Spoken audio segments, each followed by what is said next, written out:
Hey guys, welcome to another episode of She Knows Arsenal. My name is Jessica and I'm your host, and you can follow me on Twitter at It's JESSINHO. So today we're going to have a discussion about the rebuild and the project. I think this is the perfect time to have this conversation because tomorrow is the most important game of our season, and I think it's going to be a career-defining game for Arteta as well. I think that the project as it stands is something that the Arsenal fan base is a little bit confused by. We're not really all the way in it. We're not really, it's kind of confusing, right? Because we like Arteta, we like what he's saying, we see some improvement, but ultimately, is it enough?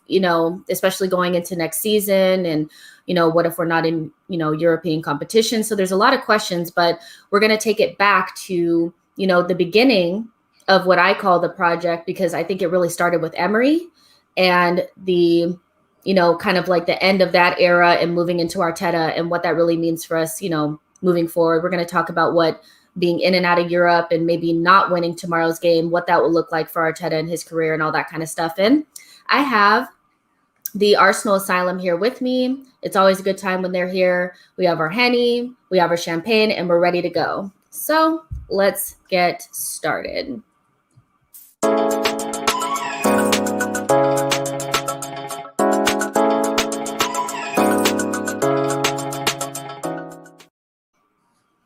right, we're all in attendance now, I see.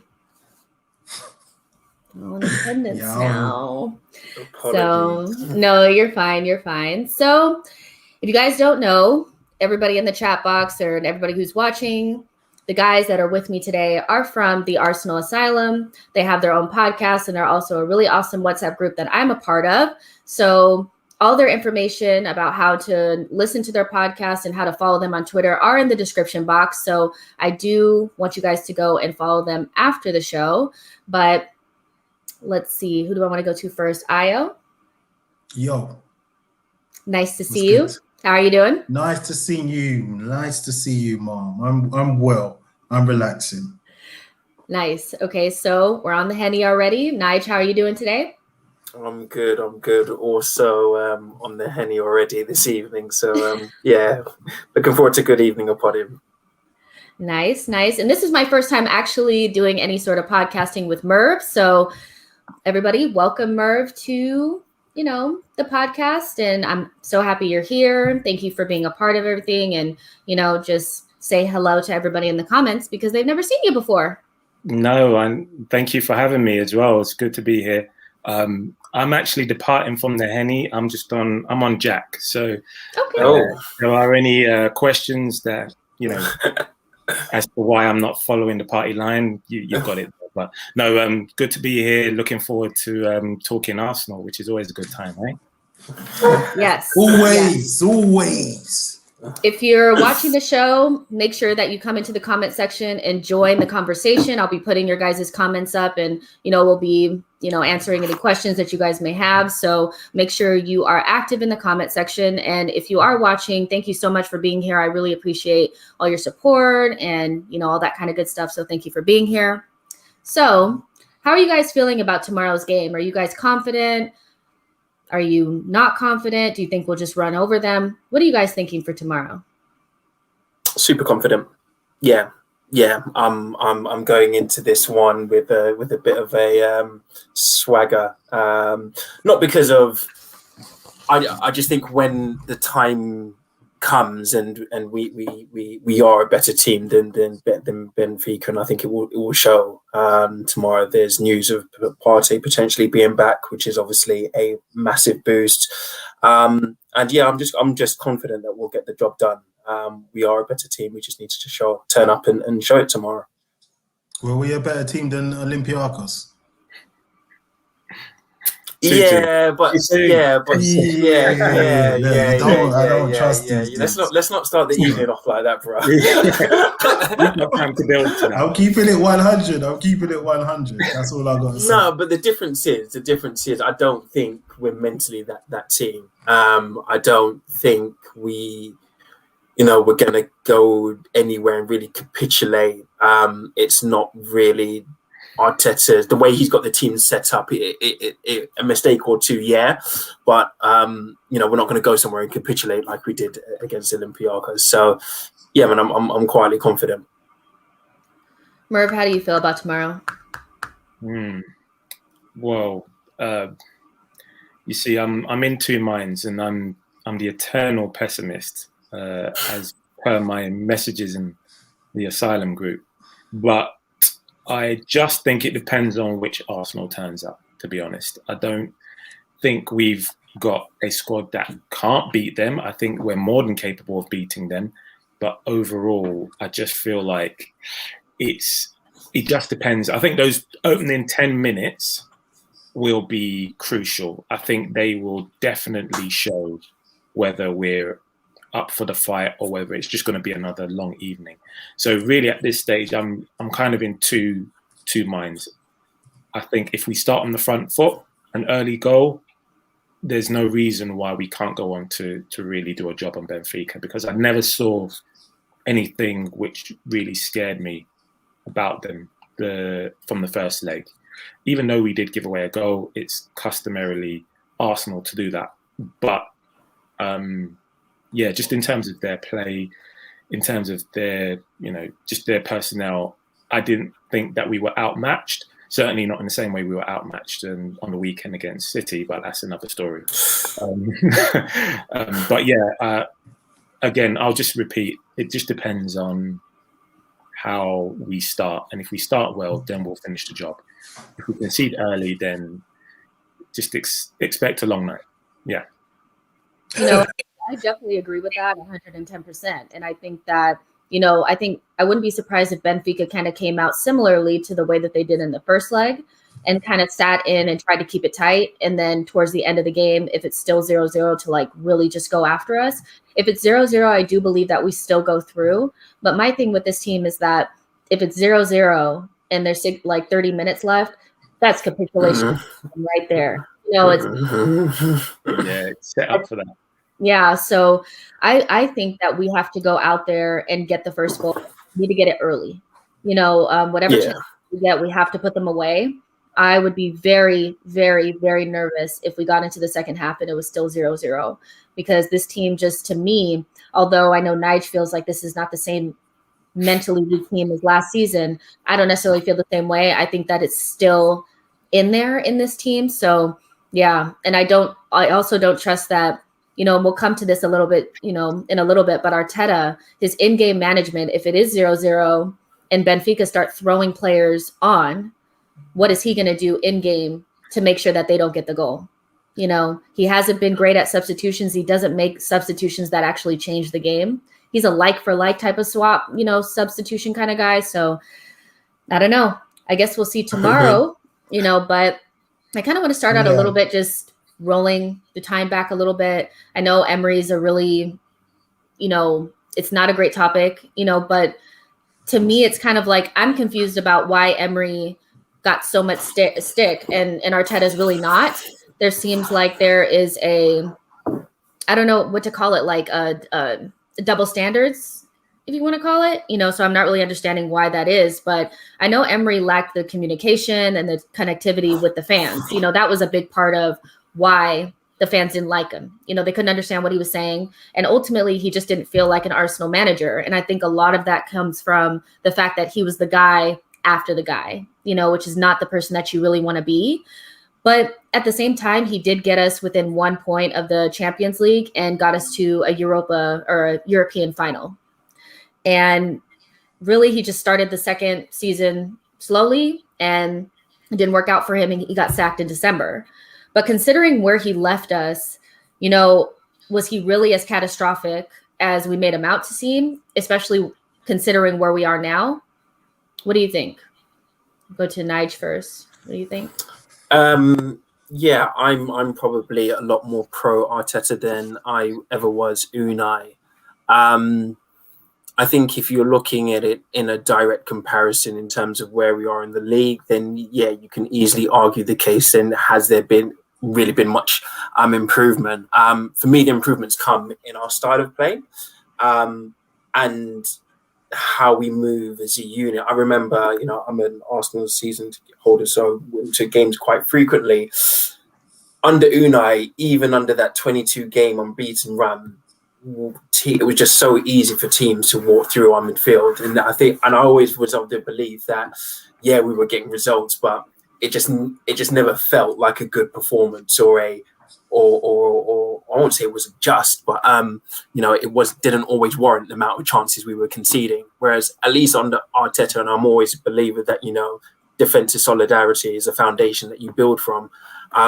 Yes, we stay making stupid mistakes, but we're not conceding 5, 6, 7 chances per game and popping up with 2-3 goals and left scratching our heads and thinking, how did we come away with 3 points, which was a lot of the time with Unai. So for me, that's the biggest difference. So it's more of a totality and just in terms of our style of play. And I think the way Arteta sets us up is much better, is a much more likely springboard for us to go and be a better team than we were under Unai. Do you agree with that, Io? Nah, not at all. I've funnily enough, just before this coming on here, I did take time to really assess things because, you know, and I spoke to you, Jess, and I realized that I have the amount of leeway I have given Arteta when you look at the cold, hard facts. It's just appalling. It's just appalling. Let's be real. It's appalling where we are. And when I look at Unai, you put spot on, Jess, the fact that he had communication issues. He should have just done what Pochettino did and what Bielsa does, is just use a translator. I think if he had just done that at the beginning and sort of worked his way to speaking and learning English in a way that was coherent enough to not be made a laughing stock, I think you look at his results, the biggest issue I think Unai had was the Palace game when Xhaka got sent off. If you remember, it was a 2-2 game and he subbed off Xhaka. Xhaka, the crowd were booing. I mean, the crowd were cheering when Xhaka got subbed off, and Xhaka, you know, acted the way he shouldn't have acted as a professional. And I think after that and how he managed that situation, because Xhaka was quite influential in the dressing room, after that, we didn't win a game until he got sacked. You know, we did not win a game until he got sacked.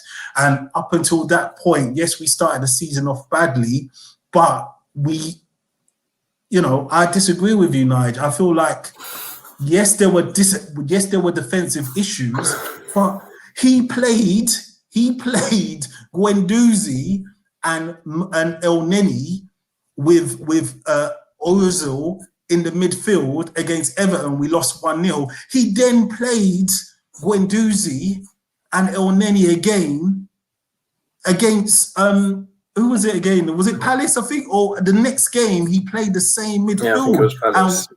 Yeah. So, bro, no, that's my view. Just to come back on that though, but you've got to look at the thing in totality, right? So Unai, as just rightly pointed out, was the man after the match. So we're now at the point where we're in a situation where he's got to be viewed as a long-term manager. So unfortunately, the leeway, and I think the rightfully so leeway he's going to get is going to be a lot more than Unai, because we're not Man United. We can't go out and bring in a top manager because the reality is we don't have the funds to match the top teams. I'll settle for a top manager, bro. You just said top manager. I'll settle for a top manager. Would you say Arteta is a top manager? From what I've seen, I don't think that now. I think the jury's still out. I think it's way too early to make that assessment. He's 12, 13 months into what we all said when Arteta first came in. He's got to have 2 seasons. So you've seen enough progress up to this point to feel like you feel comfortable with this, because ultimately some defensive structure, you know, maybe we're a better defensive team, but it's also because we don't open ourselves up, which ultimately stifles our attack. You know, who's gotten better under Arteta besides Saka? You know, like what have we seen in terms of, besides nice patterns of play, for 20 minutes here, 45 minutes here, and some defensive structure that's really just 10 men behind the ball. What have we seen? I think we've seen more organization, to be fair. And just to come back on the Unai Emery era, I do agree. I think there is a certain level of double standard. I think that under Arteta, the sort of results and performances were not as easily forgiven under Emery. And I can remember distinctly saying at the time that he's basically been given, for want of a better description, a shit sandwich, because really and truly he's the guy after Wenger. Wenger is a legend at the club, and as far as I'm concerned, you were basically stepping into the boots of the guy that revolutionized Arsenal Football Club. It doesn't matter how you feel about how Wenger left or those final remaining seasons. The reason a lot of people even support Arsenal in the 21st century is because of what Arsene did in the 90s and early noughties. So I think the guy that came after that, much like Ferguson, and for anybody watching, I'm not comparing Wenger to Ferguson, so just calm your world. But in terms of a guy that was so pivotal in the history of the club, anyone that followed was going to be, they were just on a hide into nothing. So Emery, history won't be kind to Emery, but they should be a lot kinder, because in those 18 months, what he's basically done was he's tried to veer a ship towards a new direction, albeit somewhat badly. But I don't think it's too dissimilar to what we've got now. Arteta, I want to stay. Let me just clear that up. But I can also agree on the fact that he's made some questionable decisions. Yes, it has been a bit amateur night at times, but we signed up for this. When we were calling for Emery's head, and not everyone was in Arteta's camp, but when we thought of alternatives, you had a lot of people saying, "Oh, bring in Arteta. Why not bring in him? He's young. He's under Pep." You heard a lot of that talk. So when he came, it was like, well, he's played for the club. He knows what it means. The communication isn't so bad, so he should be able to transfer that to the players. And lo and behold, we won the FA Cup. So there might have been an element of that which did save him, but a trophy is a trophy is a trophy, and if you've won it, then that's on the CV for life. Nobody can take that away. So I think we need to trust the process for now, but the clock is ticking. Wow. I mean, I feel like I'm like halfway there. I'm like, okay, trust the process, but ultimately, to a certain extent, trusting the process could really be detrimental for this club, but we can talk about that a little bit later. So for me, one of the biggest questions is, why was it under Emery? Why was it all Emery's fault? But under Arteta, it's the players. Do we think we're passing blame a little bit? Trying to make it okay that Arteta has mismanaged some of these relationships and he's not really pulling through the way that people think he is, because under Emery, as soon as the locker room changed, it was Emery did everything wrong. He didn't know what he was doing. But he ultimately got the same treatment as Arteta did when he decided not to play Ozil. That's really what it was, right? Once Ozil wasn't getting his playing time, he started to act up in the dressing room. And Emery got sacked for it because he lost the dressing room. Arteta got time. And ultimately, we don't really know if he has the dressing room or not. I mean, I know that people think that losing the dressing room means that they just stop playing, but wasn't that kind of what we saw for the 8 games where they weren't really playing? Did that look like a team that was playing for the manager? I mean, he literally had to bring in kids to save his job. So I'm trying to figure out what's the difference between Emery and Arteta, and are we sure that Arteta hasn't lost the dressing room? Yeah, you know what, Jess? Sorry, go ahead, Aya. No, what I was going to say is, you know what, Jess? One thing that hit me was the Brighton game after Emery got sacked and we lost that game. I was at that game, the home game. And what you normally find is when a team is under a manager that he's completely lost the dressing room, and that manager goes, the next game you see world beaters. Like you see with Leicester when they sacked Ranieri. I can't remember what the next game was, but I was like, oh my goodness, these boys got this man sacked. Because the way they played on that next game, you could see like they were happy he was gone. They played their hearts out and they won that game. And I just remember thinking, wow, like they really wanted him sacked after all he did at Leicester. Now, let's fast forward. I'm watching the Arsenal with Freddie when Unai is gone.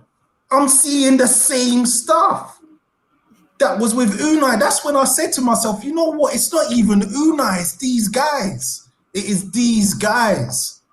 So this is when I started feeling like I almost had survivor's guilt. I was feeling like, oh my goodness, I was on Unai's case, like he's the problem, whereas it's these guys. And I still feel the same now, but I also feel the job is too big for Arteta. Sorry, that's all I wanted to say. Yeah, well, I was going to say, Jess, you said Arteta brought in kids to save his job. I don't look at it like that. I mean, I think that, and this is me trying to create or re-engineer a scenario in which Arteta's basically gone in the dressing room and said, well, if you guys don't want this, I've got a bunch of kids behind you that do, and I'm more than happy to put them in the team. And I found it to be more of a bold move, given the run of results we were on, to stick kids into the team and say, look, go out and play, rather than stick to the tried and trusted model. Because really and truly, if you see things aren't working, you change it. I think that's the same from Klopp down to a manager in the relegation zone. So I don't think that's any different. And we have to, again, to accept that Arteta is on a very steep learning curve. He's at arguably one of the biggest clubs in the country and one of the biggest clubs in Europe, despite our recent results. So it's basically taking him out of the frying pot and into the fryer. He was at a very safe space in City under Pep with all the money and all the financial doping. That was fine to go in there and play a trade and learn from one of the best. But now he's at the helm and he's making the decisions. So as far as I'm concerned, being that bold at that time spoke to his character as far as I was concerned. So Yo-Yo makes a really good point, and I think that this is something we might want to, think about, is that the fans sang for, thank you, Yo-Yo, for your comment. Fans sang for Ozil during home games when Emery left him out. Arteta is hugely benefiting from there being no fans. I kind of believe 100%. This is what, not just with the Ozil situation, but some of the results, that 8-game run where we didn't win any game whatsoever. I think he may hurt from some of that, but it's not like our team has ever been good with fans anyway. Let's just be real. They don't really like pressure, but in terms of, that 8-game run where, and being close to the relegation zone and all that kind of stuff, I do think that he's maybe benefiting from there being no fans, because to me, when the Cronkies saw that people were no longer coming to the games and they were panning across the Emirates and there was empty seats, that's when they decided to get rid of Emery. If Emery would still be here if there had been no fans then, but I think no fans is really helping Arteta out right now, because some of the things that, if it was any other coach, we would want them sacked, period. But for some reason, we have this love affair with Arteta, and part of me feels like it's a part of the narrative that they spin to us. He's young, he's vibrant, he's smart. Under Arteta, it's going to be like a combination of Arsene and Pep, But that's ultimately not what we've gotten. That doesn't mean that that's not where he can get to. But how long are we willing to wait? Are we willing to be outside of your European competition? Are we willing to be mid-table? Are we willing to, how far are we going to let this go? Because there's no guarantee. It will have a shelf life. Make no mistake about it. The board will come to a decision if things trend towards where they have been going, which really where they are, bro. Where they are. So yeah, where they are. But this is bad. This is bad. Yeah, this is, bro. We were on Arteta's case. Sorry, we were on Unai's case when we had the worst start since 1982-83. Mikel has come in and has given us the worst start since 1974-75. Yeah? This is what we're talking about, guys. I've got like a list of horrible, horrible stats here. I've got my notes here. And the more I look at them, the more I get. But Nige, sorry, man. I know Nige has got a point to make. But yeah, that's just my view. We are being too kind to him because there's no fans. Too kind. Yeah, he's definitely benefited from no fans. Even I can admit that. Just that, that 8-game losing streak. I'm not sure he would have survived it. I won't say for certainty that he would have been sacked, but I'm certainly not sure he would have survived it if there had been fans. In terms of, trusting the process, how much time do you give? Everyone's got their own, I guess, appetite for kind of how deep down the rabbit hole we go. For me personally, it's always been 2 seasons. I think the difference in terms of the comparison between Arteta and Unai is that Arteta is still just over a year into the job.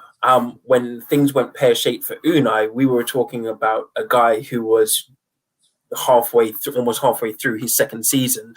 So I don't expect that direct comparison because they should have been at different places in their journeys. If we're having this conversation December 2021, I'm probably sitting there looking like Iron does it right at the moment. But here's my thing though. What will we have lost when we get to December? That's what I'm trying to say. It's like, is it really worth the risk? Like, we literally could be sitting here next December again, out of competitions, nowhere near Europa League, still talking about, well, we had 20 minutes against Wolves. Like, you know what I'm saying? He's not improving quick enough. Like, for me to still be talking about literally the same things that we've been talking about since the moment he stepped foot inside the Emirates. We're still talking about the same things, the substitutions, the weird lineups, these types of things, the mismanagement of certain types of players. It's just like this simple stuff. Why is Bellerin and Pepe still playing on the same side? Why are we still doing that? It's just, he needs to learn quicker. And if he doesn't learn quicker, then we need to fail faster and get rid. Because to me, being outside of European competition has always been something that has been like a big warning sign for Arsenal in our face. Like, you can't be outside of Europa. You can't be outside. If we're outside, what does that mean for our recruitment? Then we have a novice upstairs named Edu, who has no clue what he's doing either. And he's not even going to have any coins to spend. So, I mean, we've missed the opportunity to sack Arteta. That's obvious. We should have sacked him in December if we were going to. But now we're putting ourselves in a position where if we don't get into any sort of European competition, I mean, what does that look like for the optics? 10th, 12th place and out of every single competition? Like, what does that mean? So what are we waiting on? Okay,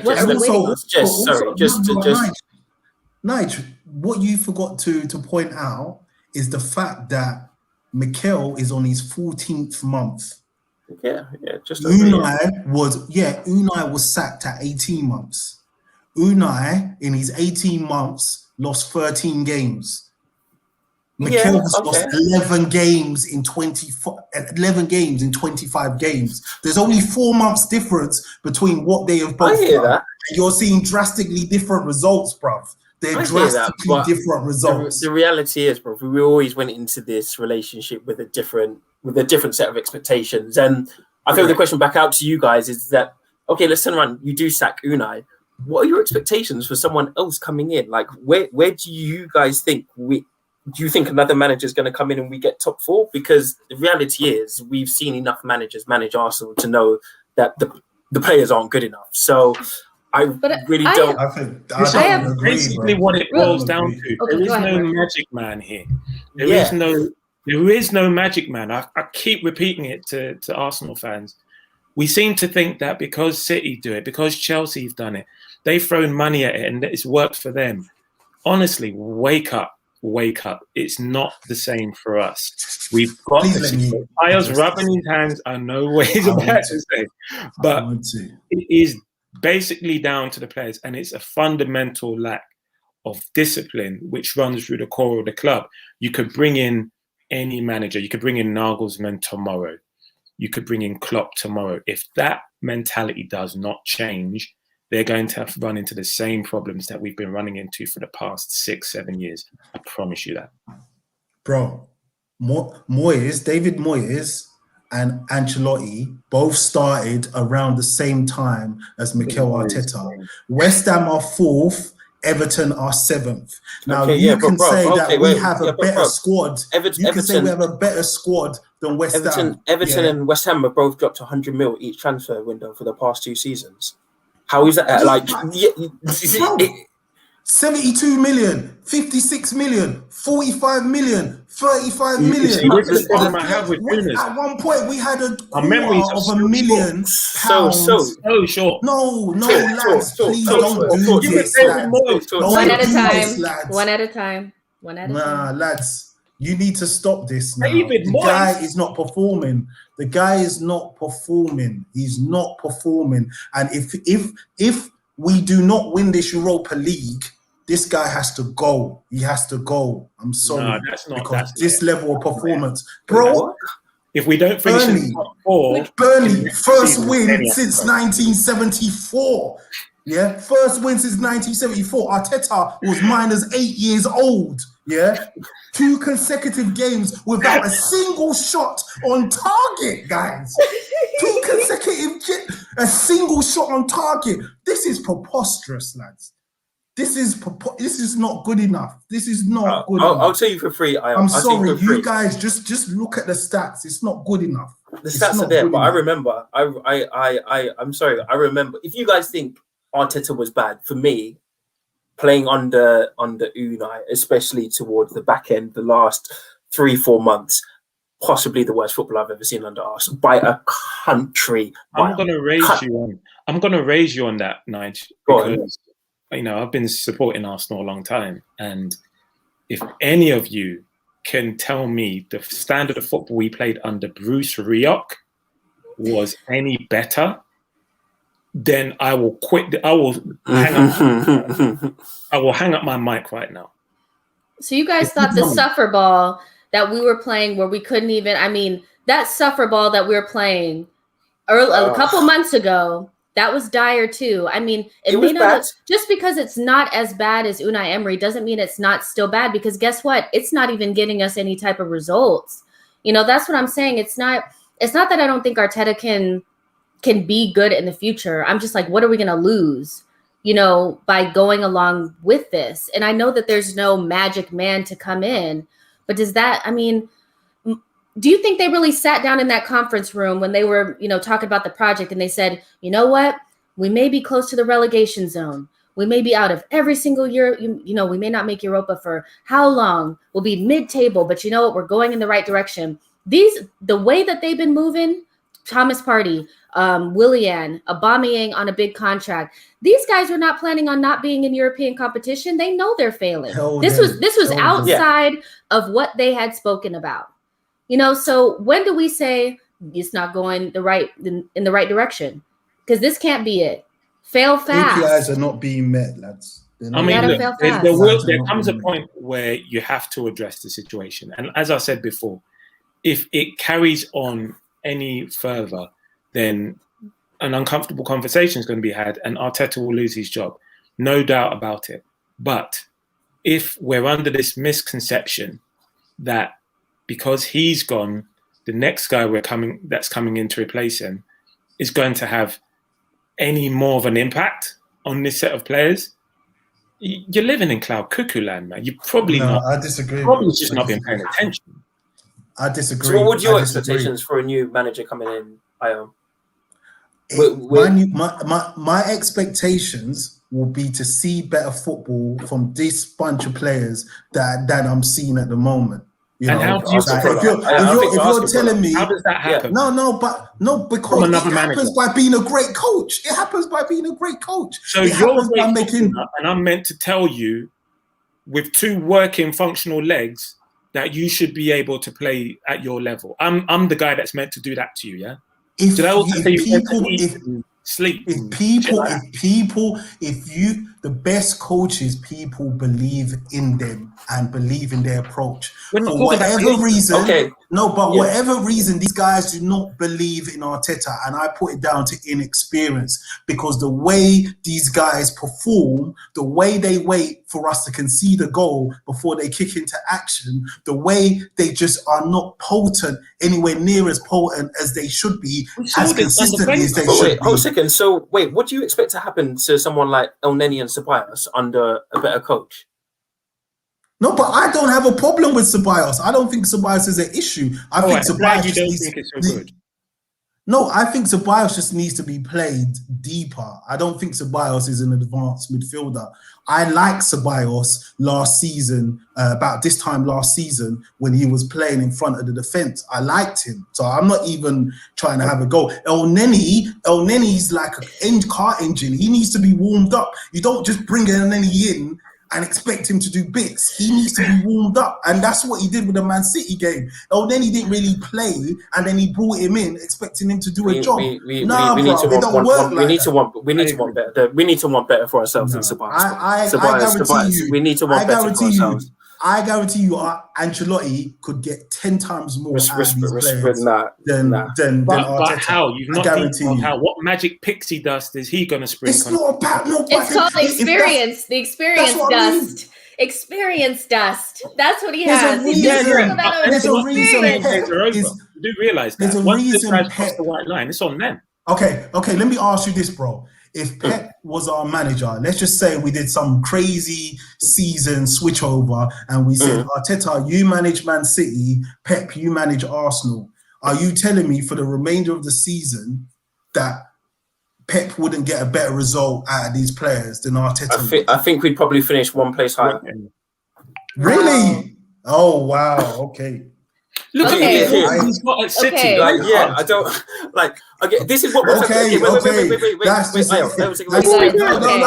Sorry, wait. Let me speak. This is what would happen. This is what would happen if Pep came to Arsenal. He'd quickly get to the hell end, analyze training, go to Edu, and put half of their men on a transfer list. It's because they can't play the ball that he would want to play. Well, I think all of them are on Arteta's transfer list as well. You know, I don't think anybody's saying that these players are. So bro, you can't insinuate that Pep is going to come and all of a sudden Xhaka's going to become this mobile, Pirlo-looking type player Elneny's going to do. You're twisting my words. You're twisting my words. What I'm saying is he's not as anywhere near as good as a coach as we require in comparison to what I personally thought he was. And I do not think he's getting better anytime soon. I was speaking to Jess before we came on air, and she said in 5 years' time, he could be that guy. But why do we have to sit there and experience that 5 years? We need somebody now, and then, 5 years' time, then he's ready. Why are we here waiting for him to be that guy? 2015 about Klopp. That's how we sound right now. Well, okay, so here's my thing. This is how I'm thinking about it, because I'm like, okay, and I like Arteta. That's the thing. I actually like him, and I want him to do well. I love the guy. But I'm literally looking at stuff, and I'm like, his inexperience is not able. It's like his inexperience in management. It makes it hard for him to compensate for the players not being as good as they need to be, or the gaps that we have in the squad. So either Arteta needs to have better resources to work with, or we need a better manager to get more out of the squad if this is the team that he's going to have. So if we're outside of European competition, which means that we're not going to have as much money, that means the turnover for the squad is going to happen a lot slower. So what I'm saying is either Arteta needs to become a better manager rapidly, or this team needs to change rapidly. Neither of those things are going to happen. So I'm looking at Arteta and I'm like, you're the easiest thing to change. The squad, if based on what you're doing and the fact that where you're going to end up in this season, you're the easiest thing to change. And that's why we always change managers before we get rid of players, is because it's easier. But this team is not going to change that much from this season to next season. This is a long-term project, but for me, several years outside of European competition and, you know, kind of scrounging around in 10th, 11th, 12th place, that's not good enough. It's really not for a risk that we don't even know if we're going to get any reward from. So that's why I'm sitting here like, could we not find somebody else? I mean, Chris YT asked the question, who would replace Arteta? And I think this notion of there's no coach out there that could do a better job. Arteta is completely inexperienced. So I can think of several managers that at least have experience. Okay, but what does better look? Okay, but what does better look like? Like in actual tangible terms, we are 10th now. What do you think a better manager comes in, and where do we finish with this squad? I'm all ears. If we're going to keep some of these old players, which yes, I mean, this team, we're going to have some of these old players. We need to have somebody like that they actually respect. We've brought in two coaches that the older players don't respect, and that's probably because they have. I mean, one couldn't even speak to them. One they couldn't understand, and the other one, he's sitting there in freaking the pressers talking about the numbers and babbling on about the statistics and da-da-da. He's not really sounding like he's communicating all that well either. You know, so that's a beautiful sidestep, Jess. But where do you think we tangibly, with a better coach, where do you think we physically, tangibly I think we could be okay. Everton was not that much better than us when they started the season. So I think we could be in and around 6th or 7th place. You know, they don't make the same silly mistakes that Arteta is making. He is making the same mistakes. Okay. I'm sorry. So, Jessa, so on my follow-up question to that is the jump of 3 places worth? I'm just, and again, this is just how I, this is how I look at it. Is the jump of 3, if you're not saying that this manager's, because your big thing is we're out of Europe, we're scrounging around. 6th, 7th, we're still out of Europe, scrounging around. So we're in the same place. And I'm not saying that Arteta can't be improved on, but we always view this as a long-term thing. There is no quick fix. Isn't 6th place is not Europa League? Sorry, I do apologize. Yes, it's Europa League. I stand corrected. But if Europa League is the ambition and that's the difference between twisting with Arteta, I'd rather stick with Arteta. But then we ain't got no coins. That's what I'm trying to tell you. We need the coins. The financial implications of not being in Europe, which, like it or not, they will be felt by the club if we're not in Europe. Me personally, I just think we could do with being out of it for at least a season. Listen, guys, just to be clear. Okay. Let's to be clear. Being out of Europa League isn't.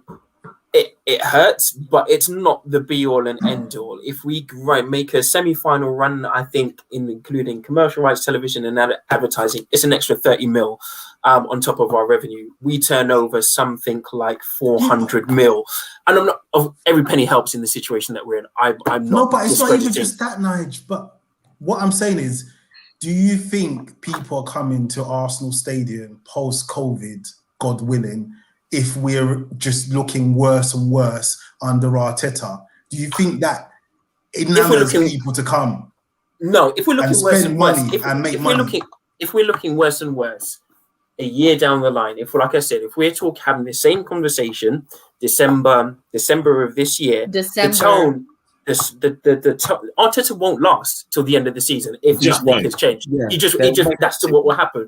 But as with anything, you've got to give the guy the due process. Like if you look at pretty much most successful teams that guys like Klopp and stuff and Pep have built, they've had awful first seasons. This is realistically Arteta's first full season. However you want to chop or dice it, these things take time. And unfortunately, I think we're in a position where we can't bring in a manager to spend loads of money. So the upside of sticking with Arteta, I think, is a lot greater than getting rid. So I have a question for you guys because it was brought up in the chat by somebody. Okay, Yo-Yo. Arteta joined with Arsenal in 10th, dropped down to 15th, but was given a chance to rise to 11th. Remember, he was promoted to manager, but that made me think, you know, I always have this conversation with people about the difference between Arteta as a coach and Arteta as a manager. Do you think promoting him to the management position was a mistake? Or do you think there's virtually no difference? I think it was a mistake. I think a lot was made of it, though. I think a lot of unnecessary stuff was made of it. So what, you don't think it was a mistake? Or you've... Yeah. Was it a mistake, Merv? Purely because I think it gave people the opportunity to then say, oh, look, well, he's been promoted to manager and now look what's happened. I just think I don't think his role has changed vastly enough for us to warrant it being the reason or the sole reason why things have kind of gone south. I just think so much more was made of it. So from that perspective, yeah, it was just a mistake because it just gives people more ammunition to use. I really don't think there's much more to it than that, personally. I personally just think all he has shown he can do is been an effective assistant coach at Man City. Let's be honest. That's all he has shown he's able to do, to be an effective coach. And when he was still in the coach role, we won the FA Cup, you know, and now all of a sudden we're making him manager. We are where we are. It's just, there's no need for it. Like, this is the problem. It's also like when you give players contracts because they've had a good season and all that. I understand why you do it, but you cannot not expect is that a little shade at our captain, bro? Demotivated. I just think you can't expect people to be demotivated. Like, you can't expect people not to be demotivated just because it's just human nature. You don't pay someone more and then they're going to say, right, I'm going to give you X amount more. It's almost the opposite. When people are hungry, you get the best out of them. When you give people what they want, they all of a sudden, they got a full stomach. They haven't got the same fight. That's my opinion. I would accept all of these things if they were said on August 1st of last year. Because where was this energy for Arteta when we somehow salvaged our season to win a trophy, which not even Moyes, the great Moyes, managed to do that. So are we trying to say that the FA Cup has saved Arteta? Because it's been implied several times that if he had not won that FA Cup, we probably wouldn't have such a romanticized, you know, kind of idea of who he is. You know, is those 2 games, you know, or those 3 games, you know, is that what's saving him and making people feel like he's better than what he is? Because for me, a cup competition playing in a 3-4-3 is way different than trying to implement your expansive style and being in 10th place. I don't think it's the sole thing that's saving him, but it's definitely added credit to his I guess temperament with the Arsenal fans, right? I think without it, you know, I still think we would have kept him in that 8-game losing run, even especially because there were no fans. So I won't say that's the sole reason, but yeah, I definitely think it adds to the, you know, the romance, the notion that, you know, Arteta, when it goes right, he can get results. There's 3 things saving him: the fact that he won the FA Cup, the fact that we're still in the Europa League at the moment, and the fact that there are no fans at games. Those are the 3 things saving the guy. If we come out of Europa, if fans come back, it will only be the FA Cup, and I guarantee you, by summertime, people want him out. Especially if we start getting linked to the Nagelsmans, the proper young coaches that have experience. He's a young coach that didn't have any experience. We love to give ourselves pipe dreams that are never going to happen. Nagelsmann, no, that's he's not coming. He's not coming to us. He's not coming. No, I'm not saying. So why would he go to? Why would he go to Spurs and not go to Arsenal? What's the difference? I mean, they don't have a lot of money to spend. They've never been really that successful. You know, like why wouldn't? Why? I just don't think. I do think. Jess, you mentioned they don't have much money to spend. They don't, but they've still probably got a considerable more than we have to spend at this moment in time. Yeah. It's with the whole money thing. You know, people have to remember Arsenal's issue is always more, has been up until recent times, been a wage issue rather than a cash issue, right? So it's not always quite as easy as, you know, we've got the money so we can go out and buy great players, because you've obviously got to put them on great contracts to match their worth. Celine actually made a great point, and something I think we're all kind of, myself, are forgetting, just the abnormality of the year. I don't think there are many teams outside of, you can maybe say, Villa, Leicester and City that have played consistently great football, obviously because of everything going on in the world. And I don't think that should be taken be forgotten when thinking about this season. You know, he didn't have a pre-season. It's not a normal season. So I definitely think, I know everyone's in the same boat, so you know, I was just about to say that. Basically said Levy doesn't back his manager. We're not saying that Spurs are a better option by any means. Do not get it twisted. We're just saying currently, if on the balance of things, they probably do have a bit more money than we have to spend. So really, it might be a bit more of an attractive offering for a manager coming in, because let's face it, money dictates anything. So what's so bad about this crop of players? Tell me, like the fact that we've got Partey, the fact that we got ESR, you know, what's so bad about this? The fact that we got Gabriel, the fact that we got Mari, what's so bad about Don't this? say this Mari. Don't say Mari. Mari was what? bum the other day. Whoa. Don't do him like that. Don't do him like that. Don't do him like that. He's a ball. No, don't do him like that. He can have one game, but Mari ain't a dickhead, for one of a better phrase. You're right, Ayo. But to answer every one of those points that you just mentioned, Partey has been injured half of the season. Gabriel caught COVID. When you look at each of those points in isolation, it's not like we've had our best 11. You know, we didn't even know ESR was part of our best 11, and again, something you can probably attribute blame to Arteta until, you know, halfway through the season. So it's not like we've been playing with add Tierney to that list as well. Add Tierney and the amount of injury problems he's had. Look, I generally believe if we was playing, had our best fit 11 week in, week out, we would be finishing 5th, 6th. I'm not on that Kool-Aid. I'm not on that Arteta Kool-Aid. Really? I done looked at the stats. I done looked at everything. The guy, if he does not win this Europa, if he does not win you're coming through. He needs to go. If he doesn't win this. Nah. He needs to improve. He needs to improve his league position for me. Like I know he has to. He has to finish in the top 4 in the next season or 2 seasons. We need to finish in the top 4. What about this season? We're just throwing this in the trash because, you know, COVID and injuries, even though everybody else has had those things as well. Thank you, Jess. So what if we have injuries next season? What if Gabriel's injured next season? What if Aubameyang's injured next season? What if ESR's injured next season? What changes? Arteta just needs to improve. Like, I think he needs to.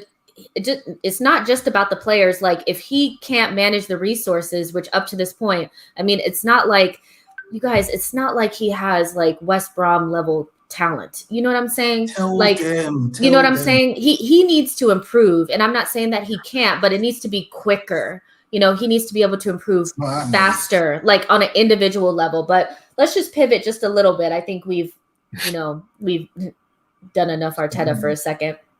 So let's talk a little bit about Edu. I know it was mentioned in the comment section that, you know, he's a big part of the puzzle and a part of this rebuild as well, and he has to get it right.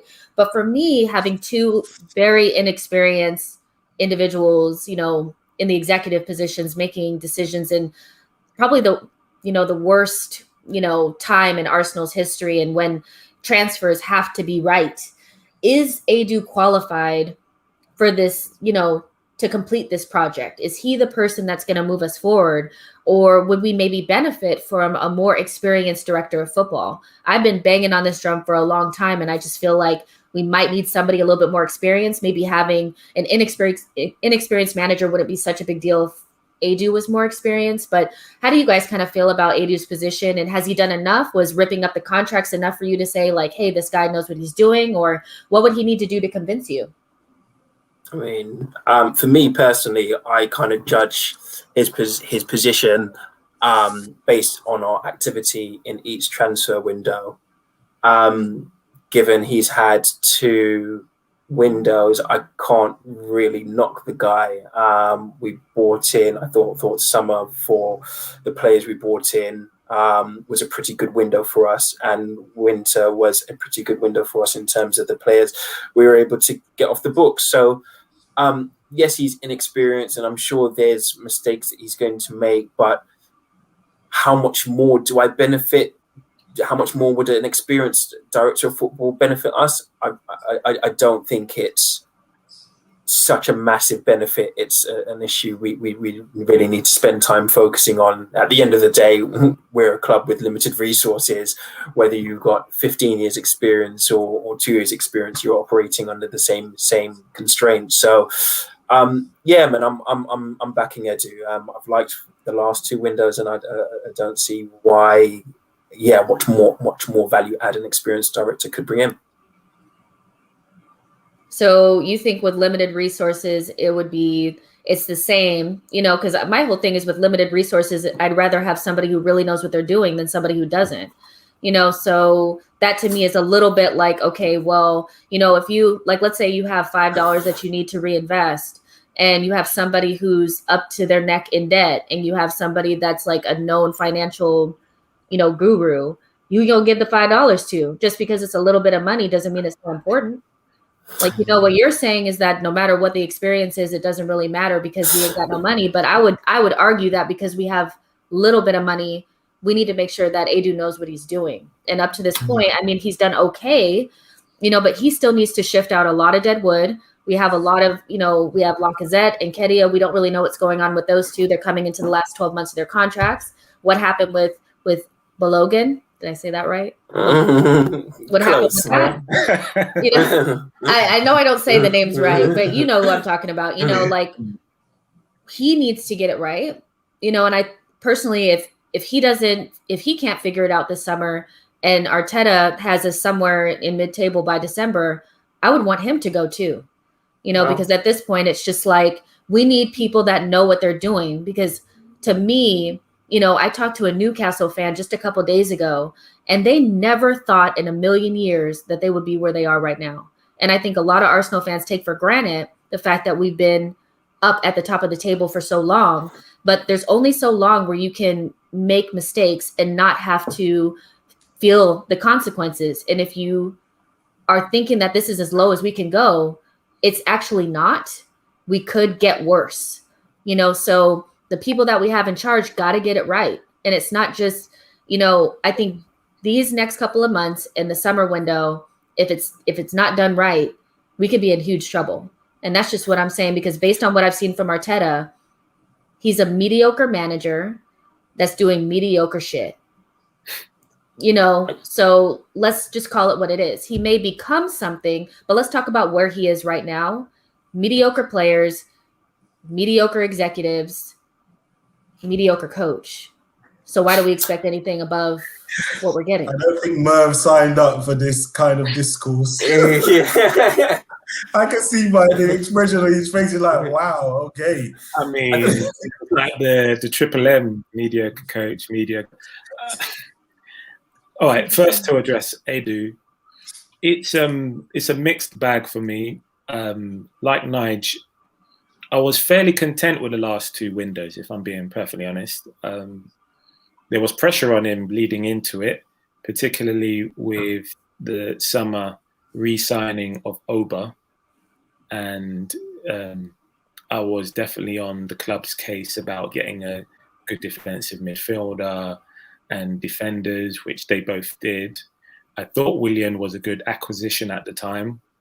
Obviously, since then, my thoughts have changed after seeing him in an Arsenal shirt. So it's quite hard, because we can all look at things with hindsight and, you know, kind of then reinvent what was before. But at the time, I can be honest and say I was happy with the transfer window and his business. Likewise, in this past January window, I thought, given the circumstances and the Ozil problem, I thought Edu navigated it fairly well, whilst bringing in some talent in Odegaard. So it's quite difficult for me to be too harsh on Edu. Yes, he is also learning the trade. He's very inexperienced. He's not had as many years at the top. Somebody even mentioned that he ruined Corinthians. I'm not sure how accurate that is. I don't know enough about it. But you see, the thing is, as Nigel again stated, I'm quoting you a lot, Nigel. You're wise. You're a wise sage. So, you know, we are a club with limited resources. So any director of football, I guess, in the same vein as Arteta, is going to have to cut his cloth accordingly. And whilst we don't have the bottomless pit of cash to spend like Chelsea and Man City, we're just going to have to make do with how we are currently. And I know that's not what Arsenal fans want to hear, because you're like, how long is how long? But until we get the stuff on the pitch right, the boardroom, the money, that's not going to be right either. So can I just say something though, Merv? Yeah, we saw Europa League final 2019, how we completely capitulated to Chelsea. Credit to Josh Kroenke and KSE. What did they do? They dropped 72 mil on Pepe. They dropped 25 mil on Kieran Tierney. We got Louise for a swung, 8 mil. That was a decent deal. I know we all have issues with Louise, but bear with me. You know, we got Ceballos in on a loan because we needed that as well in terms of our midfield with Guendouzi, El Neni, all that nonsense. We needed to put that aside. So all this talk about we haven't got money, the club has invested in a way where you can say that they gave the management team the benefit of the doubt. Now, I know that was originally Unai, and Unai then got sacked, and then it went to Arteta. But at the same time, we got Thomas Partey. Do you get what I mean? We've got Balogun that we've seen there is a baller. Somehow he's not getting into the team as well. We gave Aubameyang a new contract. So all this talk, I'm sorry, you cannot escape the fact that Arteta is not good enough.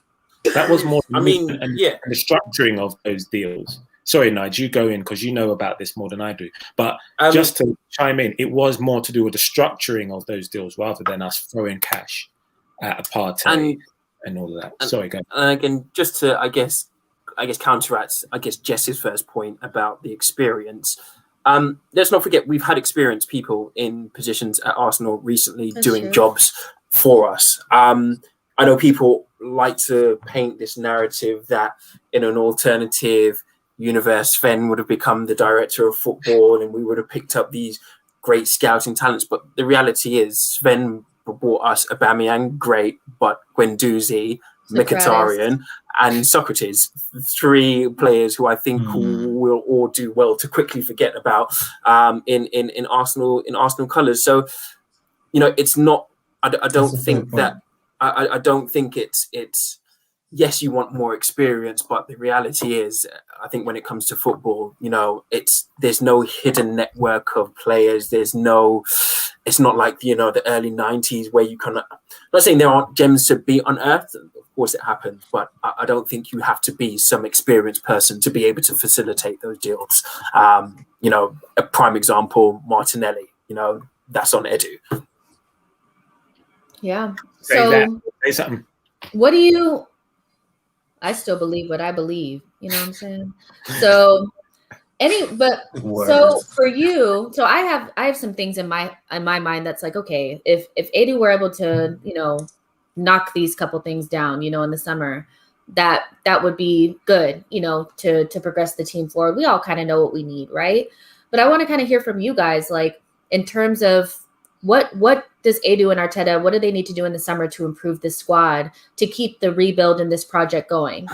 You know, and let's keep it realistic. Let's say, you know, address three things. You know,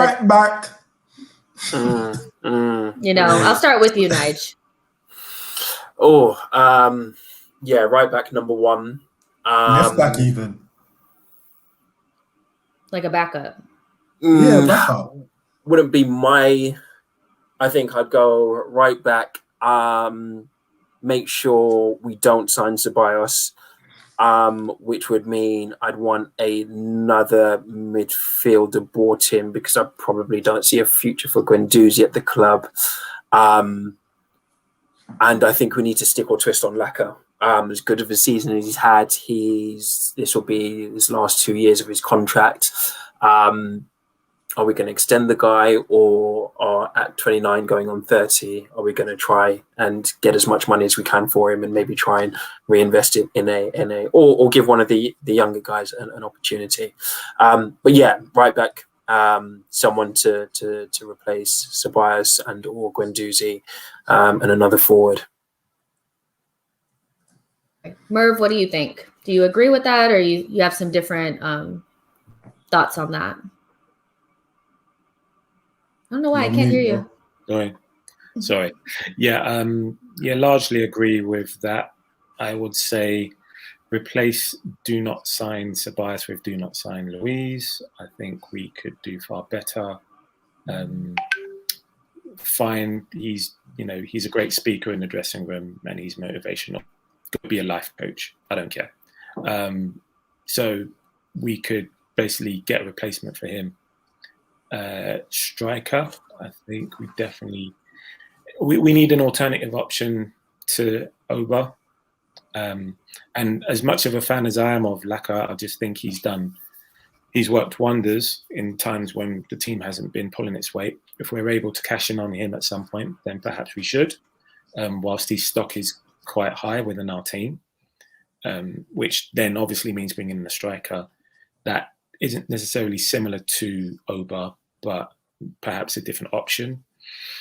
Right back, yes. I guess I'd like a bit more consistency at right back. Hector, I've got no real issues with Hector, but he's on offish a lot of the time, and the consistency isn't always there. I can see him at times and he has a really wonderful game. Others, he's kind of really careless. And the throw-ins, God, wow, throw-ins. How many foul throws can you have? So yeah, it's somebody, I guess, with a bit more consistency. There's talk of PSG looking at him. So if we can cash in on him and get somebody else in, then I've made my peace with that. I'm fine. Yeah. So just overall, I think our key areas for me to strengthen would be right back, central defense, and striker. Realistically. Do you agree, Ayo? Quickly. I actually do. Yeah, I think for me, critical we move Bellerin on now. It's critical because because he's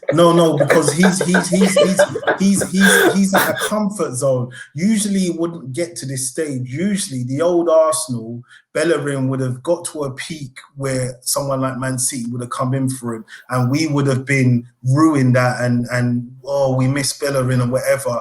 We've gone past that peak and we're going downwards and nobody's going for him and we're just hoping that PSG go for him. So Bellerin, we need a right back. We do need a right back. I did say left back, but that is not as important as I agree with you guys. A striker for me, what's his name? Edouard Odsonne. I know I pronounced that wrong. That's the sort of player we need to be having. Him, Martinelli, Balogun, those kind of guys, with Oba. That's what we kind of need. We need those guys making Oba thinking, oh my goodness, I'm getting on that. These kids are on something. We need him to be around that. Not like besties with Laka, them guys making money, having a laugh, a little training, giggle and laugh and all that. Yeah, none of that. We don't need that. We need guys under pressure. We need guys thinking, tension. Do you get what I mean? Tension. I'm getting to the end of my career here. Look at these kids. Look what they're doing. We need that. We've got too many happy. This is a club that's everything's good here. We're all happy. We're all, and we're 11th. What is that about? We're 11th, and you're seeing all of this energy. This is where things have gone so out of hand with Arsenal. Now for me, when things aren't right, I don't need to see them happy. I need to see them as peed off as I am. Trust me. But they don't have anything to work for, right? Because they're not really being challenged for their spot. They're being paid many monies, so it's not really that big of a deal for them. They look upset right at the end of the game, but they go home to their big mansion and they're like, "Ooh, life's good." Go to London Colony, a great vibe. chef, all that kind of stuff. So So you guys, we're coming to the question section of the show. So go ahead and get your questions in for the guys and just make it obvious that it's a question. so put a Q before it or something like that. So, but I have a question just to start, the section off. So for you guys, if we don't progress to the next round of the Europa League tomorrow, what does Arteta have to do for the remainder of the season to make it a decent season for you? We can't just write it off completely. And if he's out of every single competition, he has absolutely no excuse to not make it work in the league. So for you guys, if we get knocked out tomorrow, what does that mean for Arteta? What do you guys need to see? Or are you guys just content with him just continuing on with his shenanigans? What do you think, Nigel? His shenanigans. What would I need to see? I think I'd kind of put, because the results ultimately wouldn't really matter. It's more about just how we're turning up to play week in, week out. You lose football games, that happens. But I think for me, it's more, I still don't know before I sit down for whatever, half or 45 minutes, which Arsenal's going to turn up. I'm not at the stage yet where I know that we're up for it 100% of 9 out of 10 games. So it's just getting, and I think that's a mentality, attitude, and time thing, and that comes with experience. So that's more of the intangibles I'd be looking for, rather than getting myself kind of beat up about league positions and all of that. Merv, what do you think? If we exit the competition tomorrow, it's all the eggs in the league basket, as far as I'm concerned. Push as hard as you can to get near or thereabouts to top 4. Not saying it's going to happen, but there's nothing in the way. We've got no participation in the FA Cup. We're not in any other competitions. There is literally no excuse now to just go ham and just try and finish as high as we can. And that's what I'd expect. I'd expect us to just make a full and honest attempt at trying to claw that gap. Because if we look at the teams above us, Tottenham aren't really any great shakes. At least 3 of the teams above us from 10th aren't consistent enough. We're pretty much in that same bracket. There's no reason why we can't claw that back. And yeah, we've got a few tough games on the horizon, but arguably we've faced, the league champions elect in Man City. Liverpool, they are good. There's no doubt about it. They can beat us on their day for sure with their eyes closed, but we can beat them, and there's no reason why we can't take points off them. So I'm just looking at parts of the league where Europa may not be as much of a distraction, where now we can focus their minds on trying to finish as high as they can. And I think this team needs it, because they've just shown an inability to walk and chew gum. So I just think they just need to focus on the one thing at a time and then build from there. Io, do you agree? If we get knocked out tomorrow, I know you're going to be really upset if we get knocked out tomorrow. I don't think you'll recover. I've not even recovered from the FA Cup, because he really, really annoyed me with that. Because at the end of the day, he prioritised the Southampton League game over the Cup. And for me, that's just shows how stupid he is. Because even if you have a decent run in the FA Cup, you buy yourself grace with fans like me. But he got us out at the 5th round or whatever round it was. And now he's in a position where if we go out tomorrow, we are literally trying to fight. You're laughing at it. But if we go out tomorrow, but if we go out tomorrow, bro, we are literally fighting to finish in the top 10. Top 10. So literally nothing, not even in the sort of semis. No semis, FA Cup in the top 10. You gotta go, bro. You gotta go. I'm sorry, Mikel. You gotta go. The job is too big for you. If he goes out tomorrow, someone needs to make a decision on his future for summer. So we go into summer, early doors, new manager, pre-season. Let's go again. Troops, is that you? Is that you, Yeah, Jess? bro. I just want to. It's not about troops, bro. I'll send you the stats I've got here. You read those stats. You guys, I told Jess I was where you guys were at. Ask Jess. It's true. Like, I've been getting on Jess so much about her being so harsh on him. Then I actually sat down and actually went through the stats, went through the games and everything. And I was like, this guy's taking the piss now. Like, I don't care how new you are as a coach, he is underperforming. He's underperforming. He's definitely underperforming. Definitely. Just not enough for me to get rid. I mean, the reality is that we can't get rid of him because we missed the boat. Like, if we wanted to, we should have done it in December, but now we need to continue on, you know? So we need to see, like, by taking that risk of not firing him, he has to perform from now until the end of the season. And that means actual progression, not just 20 minutes here, 45 minutes here. Like I'm saying, you're the manager of Arsenal Football Club. So that means even though you are inexperienced, you need to start improving a lot quicker. And that's just how I feel about it. That's not an Arteta out. It's just he needs to get better quick. So Yo-Yo has a good question. Arteta was praised for his work with Sterling and Sané, who have been his successes so far this season. Oh, sorry. Guys. Who have been his successes so far this season with Arsenal sitting in 11th? Saka. ESR. Holding. Holding is not... Let me stop. Keep going. Keep saying. Just go ahead. Yeah, I'll stand on that. We got beef with Holdinho now. What's happening? What did I miss? What are we saying that Arteta? Are we not attributing Holding's complete 180? So the bad players are on him, and the good players he's got nothing. Of course, obviously that's how it. I feel like Holding is exactly what he was before, a player that was kind of mid-range, but we just had never really seen enough of him because he was always injured. Now that we're seeing him, has he improved, or is he just who he always has been? He's a decent player. No, he's definitely improved.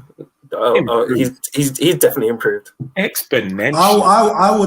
I would actually give you Holding. I would give you Holding. Saka. I don't think Saka. You could put Saka on Arteta. Wait. You have to give Saka to Arteta. You have to be fair. You have to. You have to be fair. I can't. I'm sorry. And Pepe, because to a certain extent, Xhaka.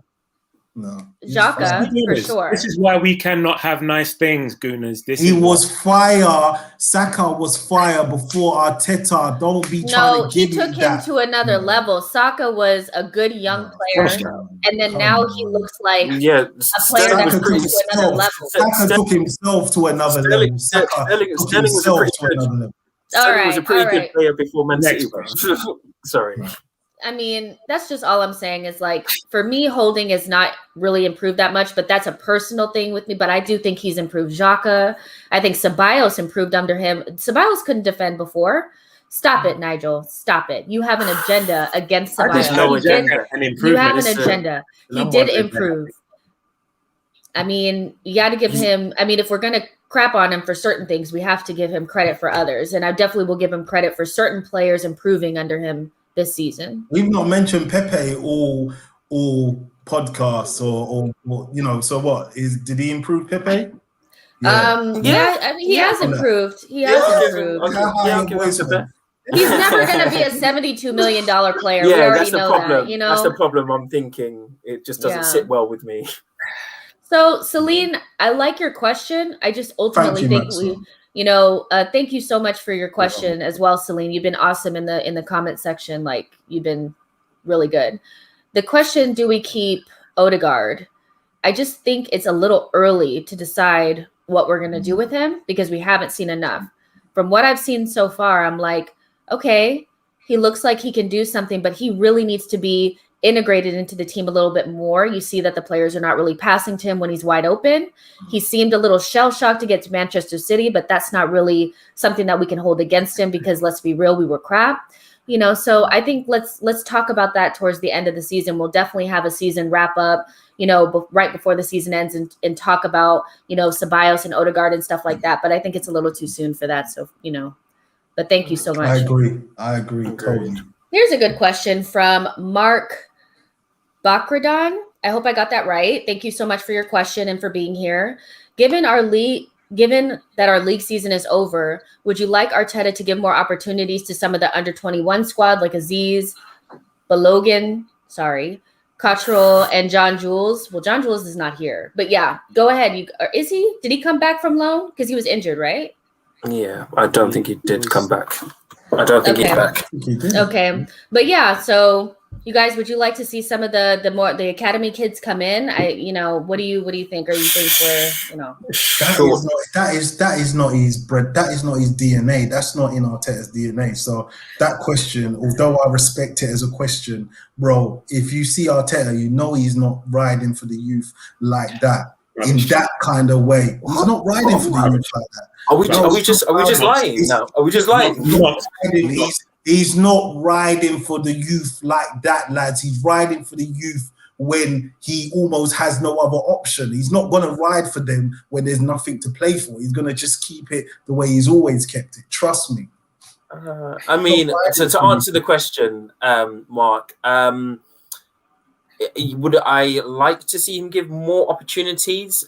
Yes, but certainly probably not as much as people think that they should get.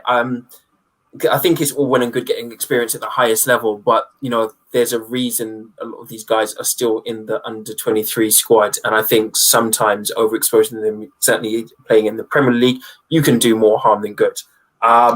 It's not always a case of if you're good enough, it's good enough. It's timing as well, right? Kane wasn't the same player at 19 as he was at 22. He needed to go on those loan spells. He needed to develop, and each player has their own individual path, which is why you have the under 23 system, and you don't just throw everyone in the first team training. If you're good enough, sure.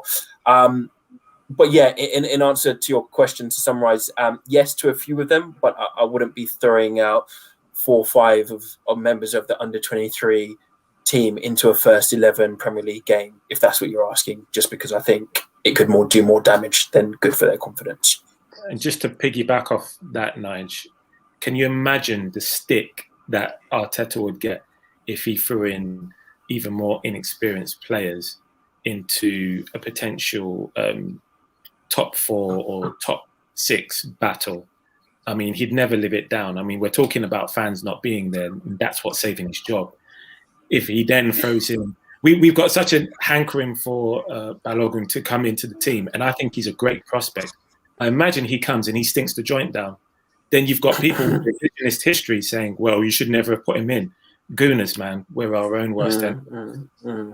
Just forget about this top 4, top 6, bro. We all know it's not happening. So it's a pipe dream. You're talking about a pipe dream. Yeah, it is over if we don't try. But if we go out tomorrow, then we've got to at least try. That's my whole. And we're winning the Europa League, by the way. Sorry. Before we finish up the question section, we're going to do a couple more. Please smash the likes and subscribe to the channel. I haven't looked at the numbers, but I have a feeling that they're lower than they should be. So if you're enjoying the content, please like the video. So we're going to keep going though. And with the integrating young players in, that now is definitely not the time for that, for sure.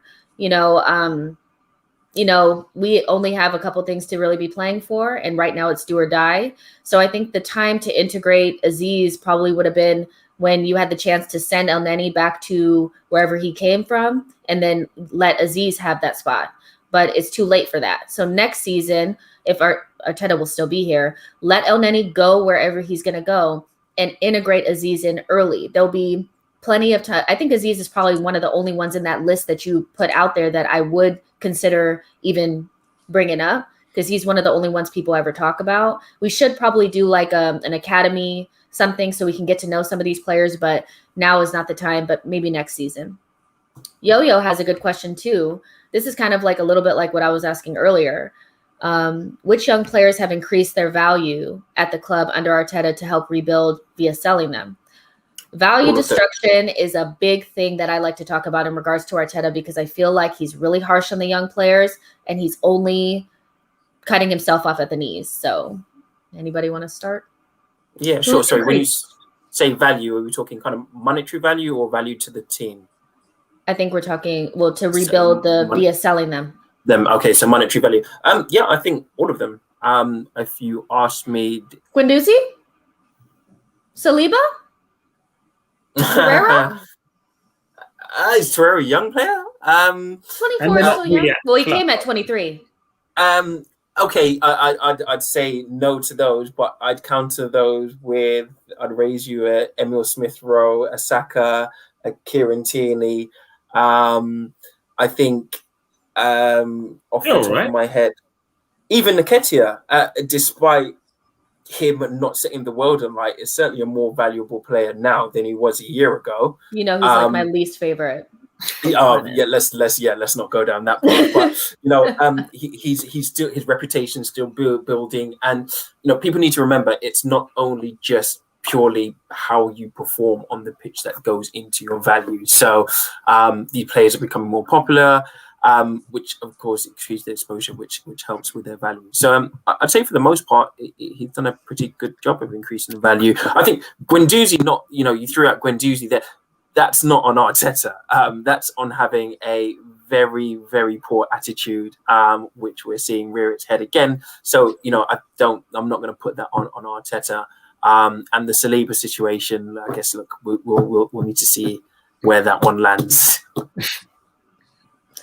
Well, I mean, I think I kind of agree with that. You know, I think it's like half and half, but I think some of the young players that their value has not increased, has not been up to this point. I'm not behind the scenes, so I don't necessarily know why they're not here. You know, from the outside looking in, it looks bad, but I'm not there to see how Guendouzi's acting every day. I'm not there to see if Saliba's doing what he's supposed to be doing.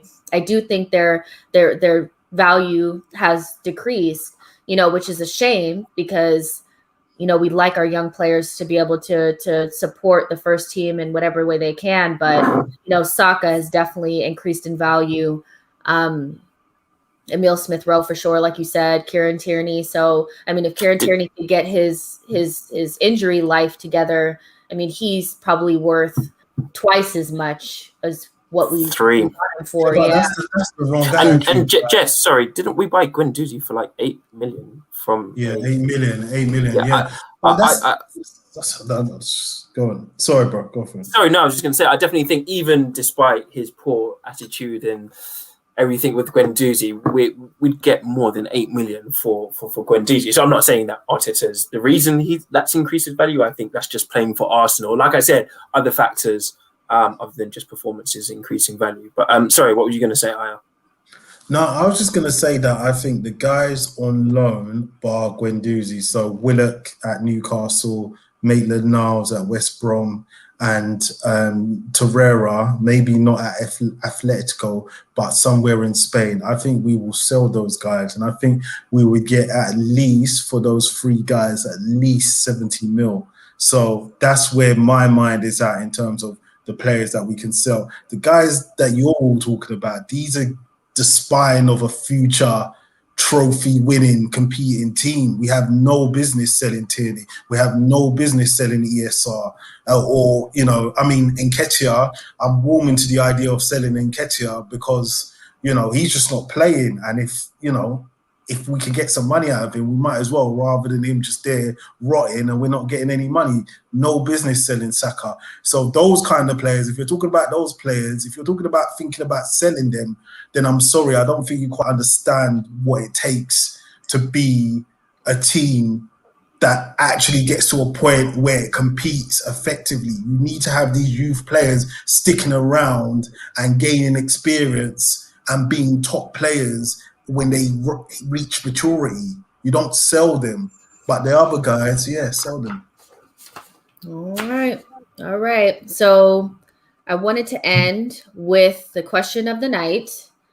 You know, we've been talking about this process and what that might mean and whether we think Arteta is the right man for the job and everything in between. So, Nigel, do you trust the process?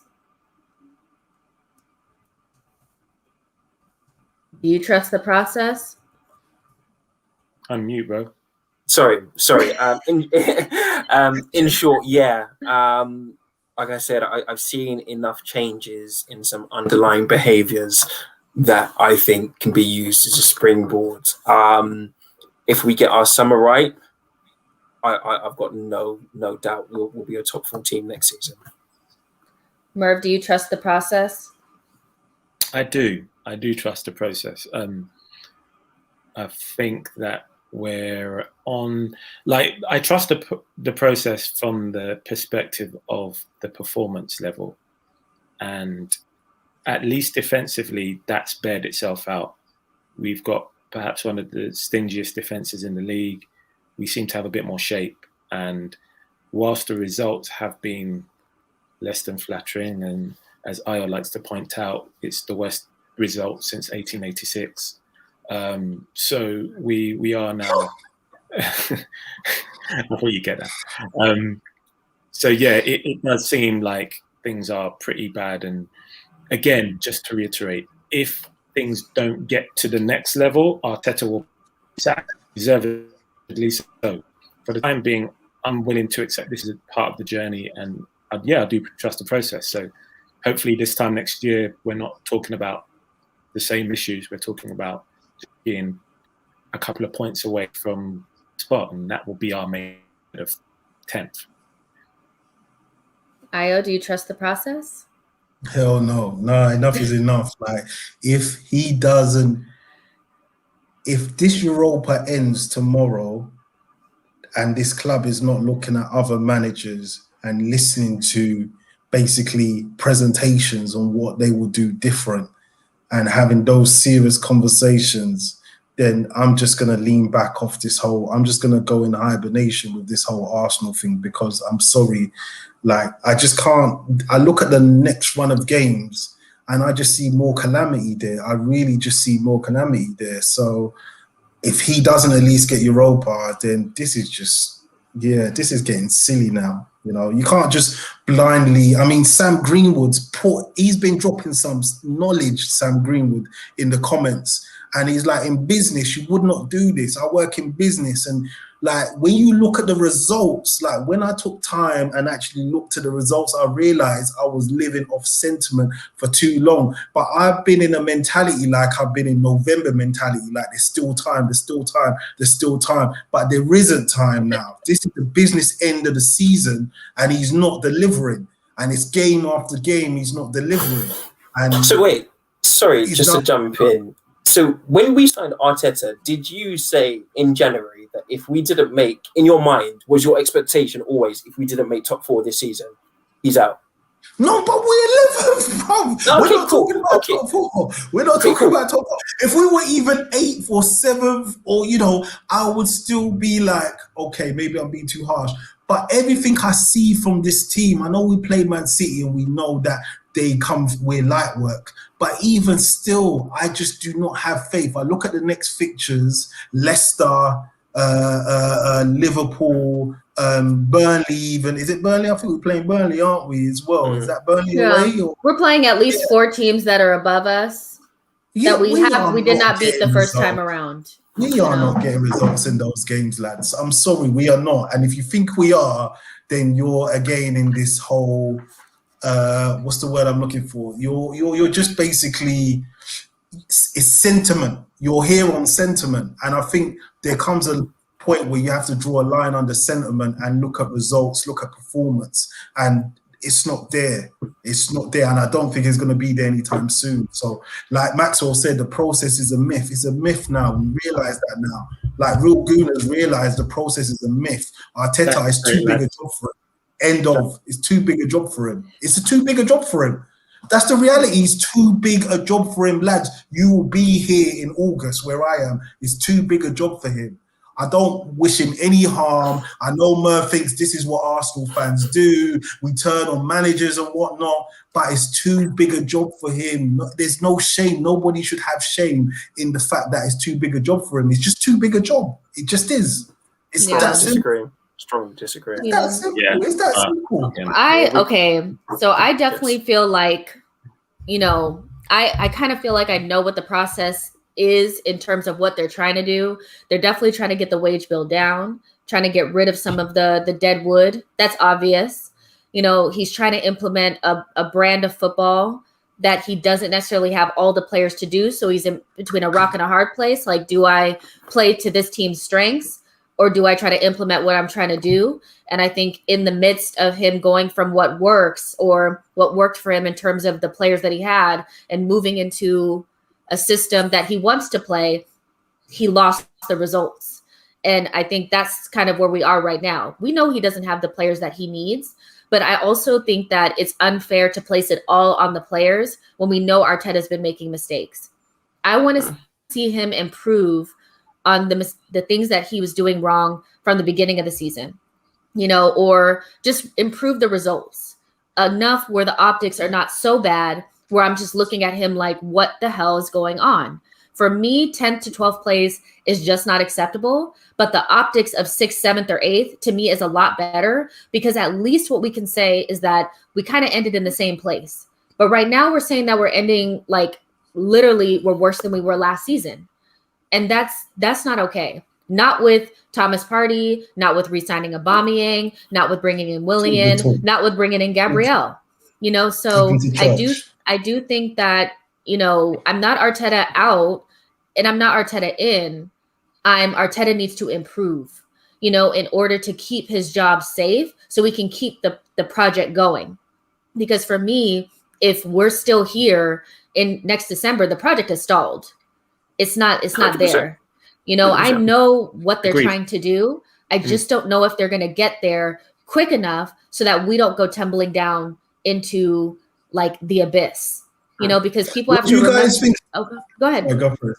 No, I was going to say, what do you guys think, Jess, what do you think is going to be different between now or say August and December? What's going to be different? About being Nostradamus, bro. I was thinking, but wait, I was thinking, well, sorry, go on. Jess, you answer. No, I'm saying it isn't about I don't know. What do I think is going to be different? Anyone?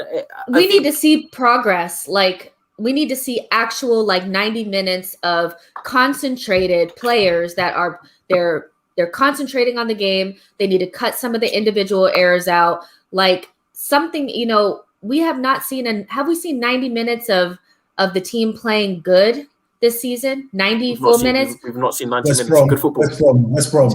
No, West Brom. But West Brom. You know, here's my thing. We played 90. We played some good football. We 90 minutes. We really have not. So here's my thing is we play like Everton, Leicester, Spurs, you know, Burnley, and West Ham. Most of these teams are above us, right? And we haven't beat them yet. So for me, except for West Ham, but that was a different West Ham.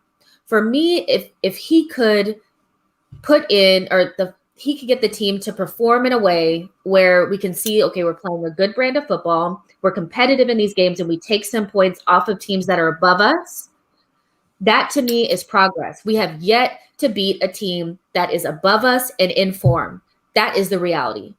So if he can do that, and we beat Man United. Man United was on a poor run of form. They were.